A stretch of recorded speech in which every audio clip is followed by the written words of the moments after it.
প্রিয় বন্ধুরা, আপনারা কি প্লে সাইট তৈরি করতে পারেন? তাহলে প্লে সাইট তৈরি করতে হলে আপনাকে চলে যেতে হবে আপনার প্রফেশনাল ড্যাশবোর্ডের ভিতরে।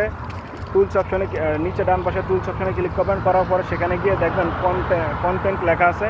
কন্টেন্টের একটু নিচেই দেখবেন কন্টেন্ট লেখা আছে। কন্টেন্টের একটু নিচেই লেখা দেখবেন প্লে সাইটে ক্লিক করবেন, করার পরে আপনি আপনার নাম দিয়ে বা আপনার যে পেজের নাম আছে নাম দিয়ে রিল, আপনার পেজের নাম দিয়ে এখানে রিল লিখতে পারেন, লং ভিডিও লিখতে পারেন, বা অপশনাল অ্যাডভাইস লিখতে পারেন। এগুলো লেখে আপনি প্লে সাইট তৈরি করবেন। প্লে সাইট তৈরি করার দ্বারা ফায়দা হলো, আপনি যদি অনেক ভিডিও ছাড়েন, অনেক ভিডিওর মাঝখানে কী ভিডিও ছাড়লেন, ঠিক আছে, কী ভিডিও ছাড়লেন আপনি কিন্তু বলতে পারেন না। অনেক সময় যে একই ভিডিও বারবার মানুষ দেখতে দেখতে মানুষ বোর হয়ে যায়, একই ভিডিও বারবার দেখতে দেখতে।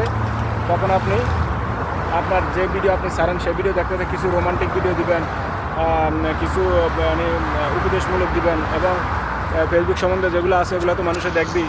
এগুলো প্লে সাইট আলাদা আলাদা করার দ্বারা হলো আপনি এখানে ইন্টারেস্টিং আপনার যে ভিডিওগুলো আছে এগুলো অনেকে যা আপনার এর ভিতর থেকে প্লে সাইটের ভিতর থেকে দেখবে। তাহলে কিন্তু আপনার এখানে ফলোয়ার বাড়বে, আপনার ফ্রেন্ডস আসবে, অন্যের বাড়ি থেকে বেশি বেশি ফলোয়ার্স আসবে, এবং আপনার এই ভিডিওগুলো দেখার জন্য সবাই চলে আসবে। Thank you and love you.